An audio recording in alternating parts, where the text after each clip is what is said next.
रोको उसे, कोई रोको, रोको कोई। प्रियंका रास्ते में खड़ी होकर जोर जोर से चिल्ला रही थी। उसका बैग लेकर एक चोर भाग रहा था। आसपास के सभी लोग ये देख रहे थे, लेकिन उसकी मदद करने के लिए कोई आगे नहीं आया। उस बैग में प्रियंका के पिता का पैसा था। वो चोर उस पैसे को लेकर भाग गया। अब क्या होगा? मैं पापा को मुंह कैसे दिखाऊंगी? सत्यानाश हो गया। प्रियंका तब सिर्फ 10 साल की थी। उसके पिता हरिहर की तबीयत खराब थी। हरिहर ने एक आदमी से पैसे उधार ले रखे थे। तबीयत खराब होने के कारण प्रियंका के हाथ से वो पैसे भेज रहा था, लेकिन रास्ते में चोरी हो जाने के कारण उस आदमी को पैसे नहीं मिल पाए। इसीलिए उसने हरिहर को बहुत उल्टी सीधी बातें सुनाई। उस दिन से हरिहर ने प्रियंका से बात करना बंद कर दिया। तब से प्रियंका का सपना है कि वो पुलिस वाली बनेगी। आजकल शहर में चोरी चकारी बढ़ गई है। मुझे बड़े होकर पुलिस वाली बनना है। मैं खत्म करूंगी इस देश की गंदगी को। लेकिन प्रियंका को ये कहां पता था कि ये काम इतना आसान थोड़ी है। शहर के दूसरे हिस्से में आकांक्षा नाम की और एक लड़की बड़ी हो रही थी, और मधुपुर गांव में प्रियंका और आकांक्षा की उम्र की 2 लड़की कुसुम और माधवी भी बड़ी हो रही थी। इन चारों को आपस में तो कोई संबंध नहीं था, लेकिन ये चारों ही पुलिस वाले बनना चाहते थे, और इन चारों को जादू में बहुत ज्यादा विश्वास था। चारों ही टीवी पर हमेशा जादुई चीजें देखते रहते थे। अरे वाह, ये हुई ना बात। काश मुझे भी ऐसी कुछ जादुई शक्तियां मिल जाती तो मैं भी दुनिया वालों को दिखा देती। काश ऐसा हो जाए कि मैं जब चाहूं जहां चाहूं इन पंछियों की तरह उड़ पाऊं। और आकांक्षा को समंदर में मछलियों की तरह तैरना था। चारों अपने अपने सपनों की दुनिया में खो गए और चारों बड़े होने लगे। वो लोग जवान हो गए और सपना पूरा करने के लिए पुलिस कैंप में भर्ती हो गए। पापा, मुझे पुलिस बनने का मौका मिला है, क्या आप अभी भी मुझसे गुस्सा रहेंगे? लेकिन हरिहर ने उसकी तरफ देखा भी नहीं। प्रियंका आंखों में आंसू लेकर कैंप की ओर निकल पड़ी। चलो, जादुई शक्तियां तो हमें मिलना संभव नहीं है, लेकिन हम चारों का पुलिस वाली बनने का सपना पूरा हो जाएगा। हम चारों मिलकर इस शहर से क्राइम हटा देंगे। हाँ, हटा देंगे। कुसुम और माधुरी गांव से है। उनके माता पिता उनकी शादी करवाना चाहते थे, लेकिन वो दोनों पुलिस में भर्ती होने के लिए शहर चले आए। और आकांक्षा के तो माता पिता ही नहीं है। वो अपने चाचा और चाची के पास पली बड़ी है। इन चारों को ही अपने घर वालों को कुछ न कुछ करके दिखाना है, इसीलिए वो मेहनत करने लग गए, और ट्रेनिंग के बाद उन लोगों की नौकरी भी लग गई। और उसी वक्त खबर आई कि जंगल के पास एक दुर्गा माँ के मंदिर में कुछ आतंकवादी छुपे हुए हैं। उन डाकुओं को पकड़ना होगा, लेकिन उन लोगों के पास बहुत सारे हथियार हैं और जंगल में उनका सामना करना आसान नहीं है। पुलिस को देखते ही वो मार देंगे। सर, आपकी इजाजत हो तो मैं एक प्लान बता सकती हूँ। हाँ, बोलो। सर, आप हम चारों लड़कियों को जाने दीजिए। हम पुलिस की वर्दी पहनकर नहीं जाएंगे, उनको शक भी नहीं होगा। लेकिन तुम चारों लड़कियां ये काम कैसे करोगी? कर लेंगे सर, यही करने के लिए तो पुलिस में आए हैं। ठीक है, मैं तुम चारों को इस मिशन पर भेजूंगा। तुम चारों तैयार हो जाओ। वो चारों तैयार हो गए। पुलिस की यूनिफॉर्म उतारकर उन्होंने साधारण कपड़े पहन लिए और एक एक बंदूक अपने कपड़ों में छुपा ली। उसके बाद उस मंदिर की ओर चल पड़े। मंदिर के आसपास पहुंचते ही वो चारों चौकन्ने हो गए। वो रहा मंदिर। तुम तीनों चुप रहना, जो बोलना है मैं बोलूंगी। अरे, कुछ लड़कियां आ रही हैं। कौन है ये लोग? यहाँ क्या कर रही हैं ये? अरे सुनिए, आप लोगों को कुछ चाहिए क्या, खाना वाना? कौन हो तुम लोग? यहाँ क्या कर रही हो? हम पास के गांव से आए हैं। सुना कि आप लोग यहाँ फंसे हुए हो, इसीलिए पूछने आ गए। ठीक है, हमारे लिए खाना लेकर आओ। प्रियंका का आइडिया काम आ गया। प्रियंका ने बाकियों से धीमी आवाज में कहा, मुझे पक्का यकीन था कि ये लोग भूखे होंगे, इसीलिए मैंने ऐसा किया। अब अंदर जाएंगे और इन लोगों को पीछे से गोली मार देंगे। चलो साथियों। प्रियंका, आकांक्षा, कुसुम और माधुरी मंदिर में घुस गए, लेकिन तभी एक डाकू ने आकांक्षा के पास बंदूक देख ली और उसने चिल्लाकर कहा, ये सब पुलिस वाले, ये हमें धोखा दे रहे थे, मारो इनको। ये बोलकर उन लोगों ने गोली चलानी शुरू कर दी और आकांक्षा के पैर में गोली लग गई और वो नीचे गिर पड़ी। भागो यहाँ से, इन लोगों के साथ और भी पुलिस के लोग हो सकते हैं। इन चारों को तो बाद में देख लेंगे। मुझे तुम लोगों को भेजना ही नहीं चाहिए था। तुम लोगों ने उन लोगों को और ज्यादा चौकन्ना कर दिया। अब तो उन डाकुओं से जीतना असंभव है। नहीं सर, हम पर भरोसा रखिए, हम करके दिखाएंगे। लेकिन कमिश्नर साहब ने प्रियंका की बात नहीं सुनी। उन्होंने उन चारों को ही नौकरी से निकाल दिया। हम ऐसे घर नहीं जा सकते, हमारा सपना टूट गया। नहीं, घर नहीं जाएंगे, हम उन डाकुओं को पकड़कर ही दम लेंगे। आकांक्षा भी लंगड़ाते हुए उन लोगों के साथ चलने लगी। वो लोग उसी दुर्गा मंदिर में चले आए और वहीं पर रात बिताने का सोचा। हे दुर्गा माँ, ये क्या हो गया? हमने तो पूरी कोशिश की थी, लेकिन हमारे साथ ही ऐसा क्यों हुआ? चारों रोने लगे और रोते रोते सो गए और वो चारों एक ही सपना देखने लगे। उन लोगों के सपने में स्वयं दुर्गा माँ आई। तुम लोगों ने बहुत बहादुरी का काम किया है, उन पापियों को मेरे मंदिर से भगाया है। मैं तुम चारों से प्रसन्न हूँ, इसीलिए मैं तुम लोगों को वरदान देना चाहती हूँ। प्रियंका, आज से तुम मकड़ियों की तरह कहीं भी चढ़ सकोगी और अपने हाथ से जाल बुन सकोगी। कुसुम, तुम पंछियों की तरह आसमान में उड़ सकोगी। आकांक्षा, तुम्हारा जख्म ठीक हो जाएगा और तुम पानी में मछलियों की तरह तैर सकोगी और अपनी सांस रोककर पानी के अंदर जा सकोगी। और माधुरी, तुम अपनी जादुई शक्तियों से किसी से भी सच उगलवा सकोगी। तथास्तु। सुबह हो चुकी थी। ये क्या सपना देखा मैंने? क्या ये सच है? अरे, मैंने भी तो देखा कि दुर्गा माँ मुझे वरदान दे रही थी। चारों ने एक ही सपना देखा। ये सुनकर चारों हैरान हो गए और प्रियंका ने कहा, रुको, मैं कोशिश करके देखती हूँ। ये बोलकर प्रियंका ने अपना हाथ आगे किया और उसमें से मकड़ी का जाल निकलने लगा। उसे देखकर कुसुम पंछियों की तरह उड़ने लगी और आकांक्षा का जख्म ठीक हो गया और वो पास के तालाब में सांस रोककर बैठी रही। तो अब देर किस बात की? चलो जंगल के अंदर, पकड़ते हैं उन बदमाशों को। चारों जंगल की गहराई में चले गए। वो तीनों डाकू एक पेड़ के नीचे बैठकर आराम फरमा रहे थे। उनको लगा था कि यहाँ कौन ही आएगा उन्हें ढूंढने, लेकिन ये चारों चले आए मरने। हम नहीं, तुम तीनों मरोगे। आक्रमण साथियों! प्रियंका ने अपने हाथ से जाल निकालकर एक डाकू को पेड़ के साथ चिपका दिया। एक डाकू ने नदी में छलांग लगा दिया। आकांक्षा ने भी नदी में छलांग लगा दी और मछलियों की तरह तैरकर उसे पकड़ लिया। और कुसुम ने उड़ते हुए और एक डाकू को पकड़ लिया और उन लोगों को पकड़कर वो चारों कमिश्नर साहब के पास ले गए। वाह, तुम चारों ने बहुत बहादुरी का काम किया है। ए डाकू, बता, तेरे बाकी साथी कहाँ हैं?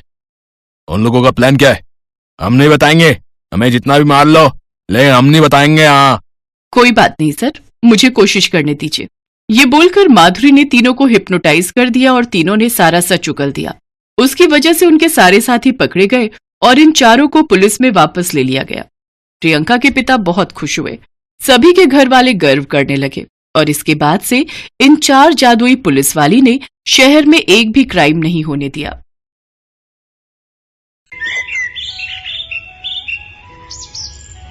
रमा, मधु और सुधा आशा देवी की 3 सरकारी बहुएं। रमा पेशे से सरकारी वकील थी, मधु एक यूनिवर्सिटी में प्रोफेसर थी और छोटी बहू सुधा एक सरकारी बैंक में नौकरी करती थी। तीनों बहुएं नौकरी वाली थीं, इसलिए तीनों ही पूरा दिन व्यस्त रहती थीं। इसी वजह से रोजाना किसी न किसी बात पर तीनों बहुओं में लड़ाई हो ही जाती थी, खासकर तब जब होता था इतवार, यानी कि संडे। क्या बात है आशा जी, आज सुबह सुबह सब्जी मंडी होकर आ रही हो? आज इतवार है ना, बहू बेटे देर से सोकर उठेंगे, सोचा घर पर क्या करूं, मंडी ही हो आती हूँ। अच्छा, आज तो तीनों बहुओं की छुट्टी होगी। चलो बढ़िया है, तीनों बहुएं सरकारी नौकरी वाली हैं। वैसे तीनों ही काम वाली हैं तो आपस में बर्तन खड़क ही जाते होंगे। अरे नहीं, मेरी तीनों बहुओं में बहुत प्रेम है, उनमें कभी कोई लड़ाई नहीं होती। अभी तक तो सब उठकर अपना अपना काम निपटा चुकी होंगी। अपनी वकालत घर में मत झाड़ो भाभी, मैं भी बड़े स्कूल में प्रोफेसर हूँ, मुझे भी गणित आती है। आलू के पराठे में प्याज नहीं डलेंगे, सिर्फ आलू पराठा ही बनेगा। अच्छा, मैं भी देखती हूँ कि तुम आलू के मसाले में प्याज कैसे नहीं मिलाती हो। तुम अकेले आलू का पराठा खाने वाली नहीं हो, हम सब हैं। अरे तो किसने मना किया? 6 आलू हैं, 2-2 तीनों के हो गए। ये 2 मेरे, ये 2 मेरे। ओहो, बहुत बढ़िया, खुद दोनों ने बढ़िया बढ़िया आलू रख लिए और मुझे ये गले हुए खराब दे दिए। बड़ी चालाक हो आप दोनों तो। अरे मैं भी बैंक में नौकरी करती हूँ, सारा हिसाब किताब मुझे भी पता है। ये आधा आलू खराब है, ये मैं क्यों रखूं? मैं अपना आलू नहीं दूंगी। मैं भी क्यों दूं? इतनी मुश्किल से संडे आता है, आलू पराठे खाने का ये मौका मैं क्यों छोड़ दूं? आलू तो मैं लेकर ही रहूंगी, देखती हूँ कौन मुझे रोकता है। हे भगवान, मैं मोहल्ले में कहती फिरती हूँ मेरी तीनों बहुएं गऊ हैं, मुंह में जबान नहीं है, तीनों में प्रेम है, पर यहाँ तो एक आलू के लिए महाभारत छिड़ी हुई है। इतनी बड़ी सरकारी नौकरी करने वाली हो तुम, पर लड़ाई बिल्कुल बच्चों की तरह लड़ती हो। थैले में आलू रखे हैं, उबाल लो जितनी मर्जी। पता नहीं मेरे इस दुनिया से जाने के बाद। आशा के इतना कहते ही तीनों बहुएं उसके मुंह पर हाथ रख देती हैं। माँ जी, आज कह दिया, आगे से ना कहना। सॉरी माँ जी, आप ऐसी बातें मत करो। आपके बिना हम तीनों अधूरी हैं माँ जी। आगे से ऐसी बातें मुंह से मत निकालना। फिर क्यों लड़ती हो तुम तीनों? देखो, जिस घर में प्यार होता है वहाँ भगवान का वास होता है, इसलिए आपस में प्रेम से रहा करो। आशा देवी अपनी तीनों बहुओं को ऐसे ही प्रेम भरी सीख देती रहती थी। उसके बाद तीनों बहुएं मिलकर एक साथ नाश्ता बनाती हैं। रोजाना की तरह वही खट्टी मीठी नोकझोंक के बीच आशा देवी की बदौलत तीनों बहुओं में आपसी प्यार बना हुआ था। आशा देवी की ननद मनोरमा कुछ दिनों के लिए रहने आ जाती है। मनोरमा स्वभाव से चुगलखोर और झगड़ालू है, पर क्या करे, है तो आशा देवी की ननद ही ना। आशा भाभी कहाँ हो? मैं तो कब की बाल धोकर बैठी हूँ। तुम्हारी बहुएं कहाँ हैं? मुझे चाय नाश्ता कौन सी बहू देगी? जी रुको, मैं तुम्हारे लिए पोहा और चाय बनाकर ला रही हूँ। बुआ जी पाए लागू, मैं चलती हूँ, आपको शाम को मिलूंगी। मैं भी चलती हूँ बुआ जी, प्रणाम। ओहो, मुझे भी आज लेट हो गया। मधु भाभी रुको, मुझे अपनी स्कूटी पर जरा बस स्टैंड तक छोड़ देना, आज कैब बुक ही नहीं हो रही। ये बढ़िया बात रही, तीनों बहुएं काम पर निकल गईं, अब तुम सारा घर का काम करोगी। तो क्या हुआ जीजी, सफाई बर्तन वाली लगी हुई है, घर का काम करने में हर्ष थोड़ी है।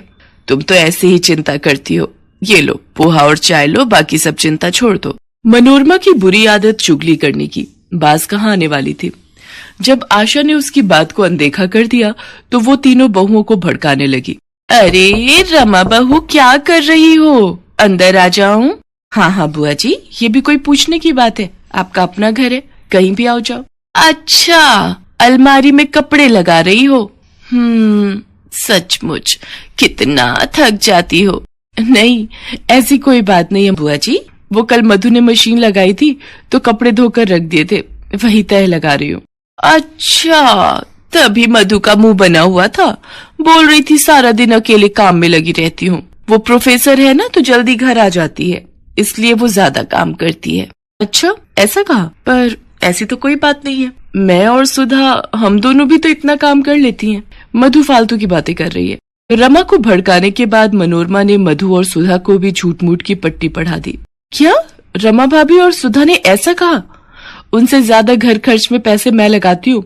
उन दोनों की इतनी हिम्मत ये कहने की कि वो मेरे से ज्यादा घर खर्च करती हैं।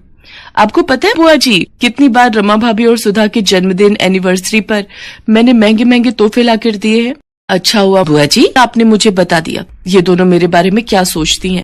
मनोरमा तीनों बहुओं में फूट डाल चुकी थी। तीनों बहुओं के व्यवहार में फर्क साफ दिखाई दे रहा था। ये तीनों को क्या हो गया है? आज इतवार के दिन घर में इतनी शांति कैसे बनी हुई है? रमा बहू क्या हुआ? आज रसोई में कुछ स्पेशल नाश्ता नहीं बनाना क्या? मुझे नहीं पता माँ जी, मैंने अपने और सुधीर के लिए छोले भटूरे मंगवाए थे, हमने वही नाश्ता कर लिया है। रमा भाभी बहुत ज्यादा इतराने की जरूरत नहीं है, हमने भी स्पेशल अमृतसरी कुलचे मंगवा कर खा लिए हैं। हमारा भी आज संडे है, सुनील और मैं मूवी देखने भी जा रहे हैं। मैंने भी जलेबी समोसे खाए हैं, खुद कमाती हूँ, किसी का दिया नहीं खा रही। मैंने और रवि ने हैवी नाश्ता किया है, बढ़िया, कितने दिनों बाद। ये हो क्या रहा है इस घर में? एक दूसरे से सीधे मुंह बात करने को तीनों तैयार ही नहीं है।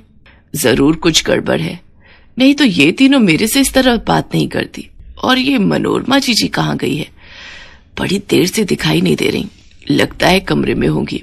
उनकी चाय वहीं दे आती हूँ। अरे मैंने भाभी की तीनों बहुओं में ऐसी फूट डाली है, ऐसी फूट डाली है कि पूछो मत। बड़ा इतरा रही थी तीनों बहुओं को लेकर। ओह, इसका मतलब ननद जी ने मेरे घर में आग लगाई है। इनका पर्दाफाश मैं ही करूंगी। मनोरमा की आदत थी फोन पर हर बात अपनी बेटी को बताने की। आशा देवी ने एक दिन अपने मोबाइल का ऑडियो रिकॉर्डर ऑन करके मनोरमा के कमरे में रख दिया और जानबूझकर मनोरमा से बातों बातों में बात करने लगी। भाभी तुम मुझे पहले कहती तो मैं बहुत पहले ही ये काम कर देती। अब तुम अपना दुख मुझसे कह रही हो कि तुम अपनी तीनों बहुओं से तंग आ चुकी हो, उनकी सेवा करके तुम थक जाती हो। चलो अभी भी कुछ नहीं बिगड़ा है, तुम चिंता मत करो, मैं तुम्हारी तीनों बहुओं में फूट डाल चुकी हूँ। मनोरमा सारी सच्चाई बोल देती है कि कैसे उसने रमा, मधु और सुधा से एक दूसरे के लिए चुगली की थी। आशा तो यही चाहती थी कि सच्चाई सामने आए और वो मौका देखकर अपनी तीनों बहुओं के सामने अपनी ननद मनोरमा की सच्चाई सुना देती है, जिसे सुनकर तीनों बहुओं की आंखों में आंसू आ जाते हैं और वो एक दूसरे की तरफ देखने लगती हैं। मनोरमा शर्म से लज्जित हो जाती है और वापस अपने घर चली जाती है। मुझे अपनी तीनों बहुओं पर नाज है। तुमने किसी के भड़काने पर अपने ही घर में फूट डाल दी। मैं तो दुनिया से कहती हूँ मेरी तीनों बहुएं बहुत समझदार हैं। उनमें आपस में एकता है। कभी भी किसी के भड़काने में मत आना, नहीं तो घर को टूटते देर नहीं लगती। हमें माफ कर दीजिए माँ जी, आज के बाद हम ये गलती दोबारा कभी नहीं करेंगे। तीनों बहुओं में फिर से एकता हो जाती है और आशा देवी का परिवार टूटने से बच जाता है। हेलो दोस्तों, कैसे हैं आप सब? हमारी कहानियाँ देखने के लिए हमारे चैनल को सब्सक्राइब कीजिए और हाँ, बेल आइकॉन पर क्लिक करना मत भूलिएगा।